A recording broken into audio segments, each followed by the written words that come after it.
When you hear Thomas whistle, turn the page.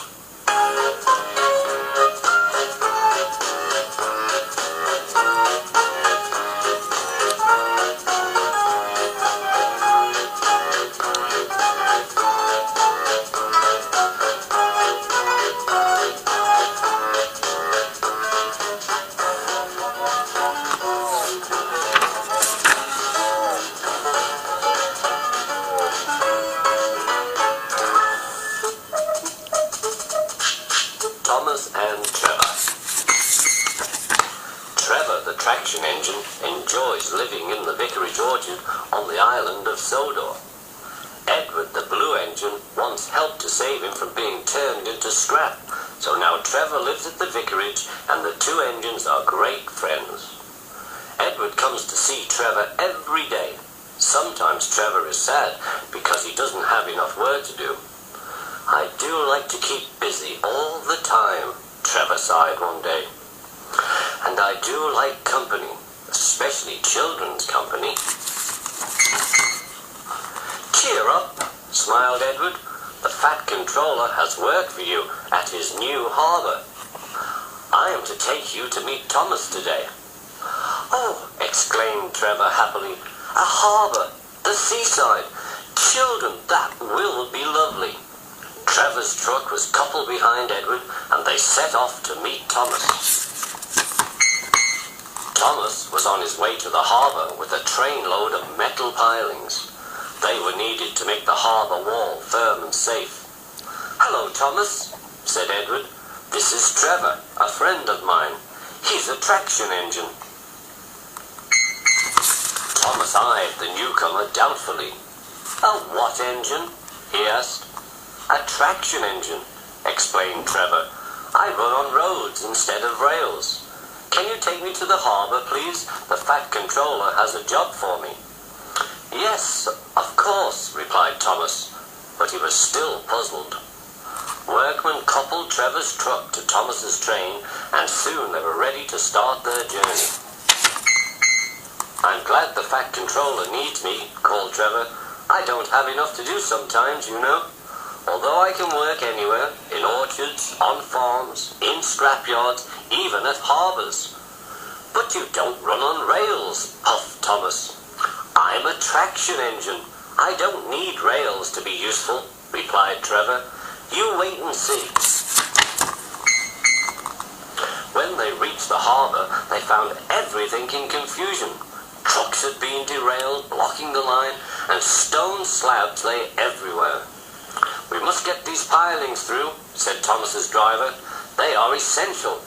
Trevor, he said, we need you to drag them round this mess. Just the sort of job I like, replied Trevor. Now you'll see, Thomas. I'll soon show you what traction engines can do. Trevor was as good as his word. First he dragged the stones clear with chains, then he towed the pilings into position. Who needs rails? He muttered cheerfully to himself. Later Thomas brought his two coaches, Annie and Clarabelle, to visit Trevor. Thomas was most impressed. Now I understand how useful a traction engine can be, he said. Thomas's coaches were full of children and Trevor gave them rides along the harbour. Of all the jobs he did at the harbour that day, he liked this best of all. He's very kind, said Annie. He reminds me of Thomas, added Clarabelle. Everyone was sorry when it was time for Trevor to go. Thomas pulled him to the junction. A small tear came into Trevor's eye. Thomas pretended not to see and whistled gaily to make Trevor happy. I'll come and see you if I can, Thomas promised. The vicar will look after you and there's plenty of work for you now at the orchard, but we may need you again at the harbour someday. That would be wonderful, said Trevor happily. That evening, Trevor stood in the orchard, remembering his new friend Thomas, the harbour, and most of all, the children. Then he went happily to sleep in the shed at the bottom of the orchard.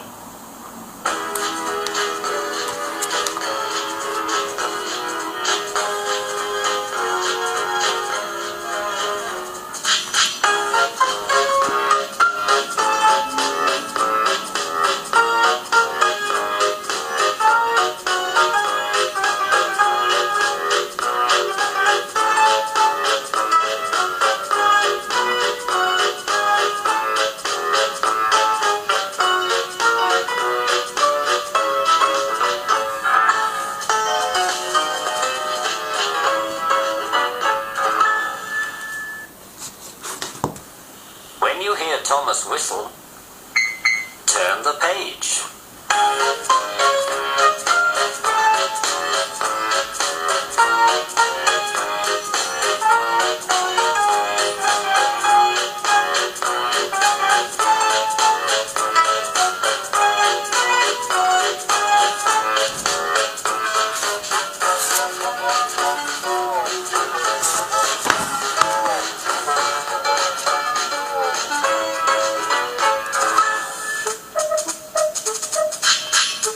Duck takes charge. Do you know what? Asked Percy. What? Grunted Gordon. Do you know what? Silly, said Gordon crossly. Of course I don't know what, if you don't tell me what is.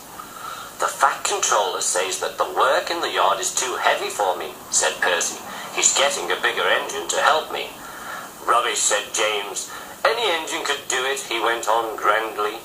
If you worked more and chattered less, this yard would be a sweeter, a better, and a happier place.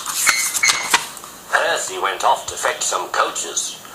That stupid old signal, he thought. He was remembering the time when he had misunderstood a signal and gone backwards instead of forwards.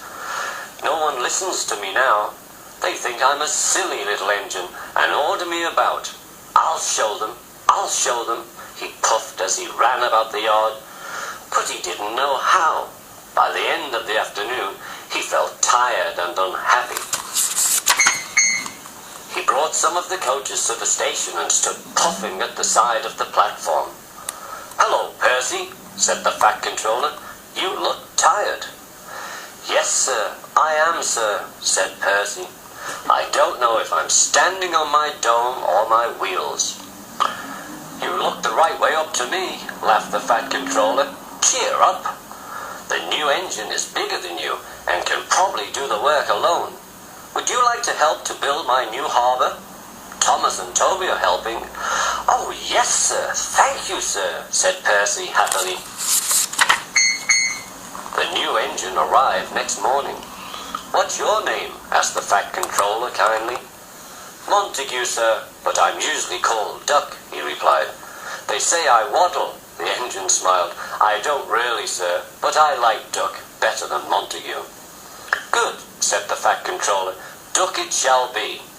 Here, Percy, show Duck round. The two engines went off together. Soon they were very busy. James, Gordon, and Henry watched Duck quietly doing his work. He seems a simple sort of engine, they whispered.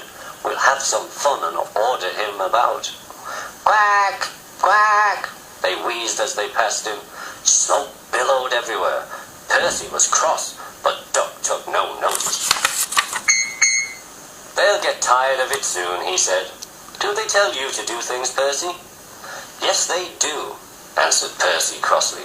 Right, said Duck. We'll soon stop that nonsense. He whispered something to Percy and then said, we'll do it later. The Fat Controller had had a good day. He was looking forward to hot buttered toast for tea at home. Suddenly he heard an extraordinary noise. Bother, he said, looking out of the window. He hurried to the yard. Henry, Gordon, and James were wheezing and snorting furiously while Duck and Percy sat calmly on the points outside the shed, refusing to let the other engines in. Stop that noise, bellowed the Fat Controller. They won't let us in, hissed the big engines. Duck, explain this behaviour, demanded the Fat Controller. Beg pardon, sir, but I'm a Great Western engine. We do our work without fuss, but begging your pardon, sir, Percy and I would be glad if you would inform these, engines that we only take orders from you. The big engines blew their whistles loudly. Silence, snapped the Fat Controller. Percy and Duck, he said, I am pleased with your work today, but not with your behaviour tonight. You have caused a disturbance. Percy and Duck looked very worried. Gordon, Henry, and James sniggered.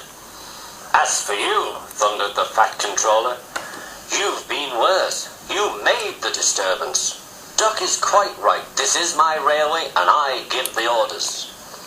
Later, Percy went away, and Duck was left to manage alone. And he did so, easily.